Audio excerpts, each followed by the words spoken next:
ازيكم يا بنات، انا منى. والنهارده هكلمكم عن كريمات الاساس اللي عندي، واقولكم على اكتر كريم اساس انا بحبه. فيا رب الفيديو يعجبكم. اول كريم اساس معايا هو جورداني جولد من اوريفلام.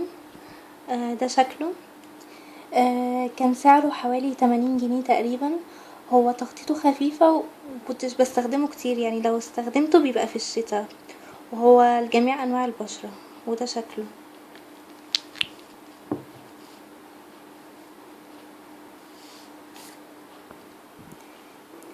تاني فاونديشن حابة اكلمكم عنه هو ريفلون كالر ستاي.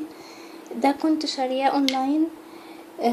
من البنت جابتلي اللي هو بتاع البشرة العادية، وانا بشرتي دهنية فما كانش حلو خالص عليا، فما اقدرش احكم عليه قوي عشان هو اصلا مش مناسب لبشرتي. وده شكله. وكمان محبتش فيه ان هو صعب ان انتي تتحكمي في الكمية اللي نازلة. اهي دي درجته. تالت واحد هكلمكوا عنه هو ميبيلين فيت مي. ده مناسب لجميع انواع البشرة، وتخطيطه متوسطة. وبيفضل معايا على بشرتي طول اليوم، وبحب كمان ان هو بيبقى بيدي لوك طبيعي جدا، وتحسي كأنك انتي مش حاطة حاجة على بشرتك. ده كان سعره 110. وده الدرجة بتاعته. الدرجة بتاعته افتح مني، بس انا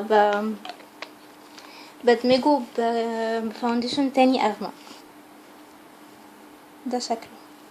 هي فاتحة قوي الدرجة دي، فانا بدمجها بالفاونديشن غامق عندي، فيبقى شكله حلو كمان مع الباودر. الواحد هكلمكوا عنه هو الستيك فاونديشن من فلوريل. ده ايطالي، وده المفضل عندي.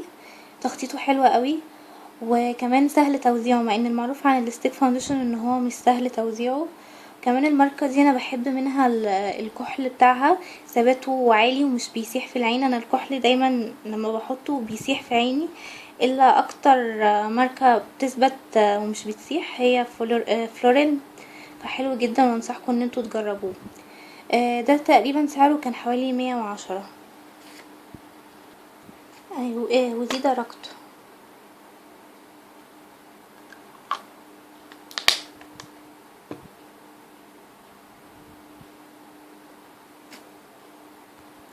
انا كده خلصت الفيديو، يا رب يكون عجبكم. وما تنسوش تعملوا لايك وسبسكرايب وشير. باي باي.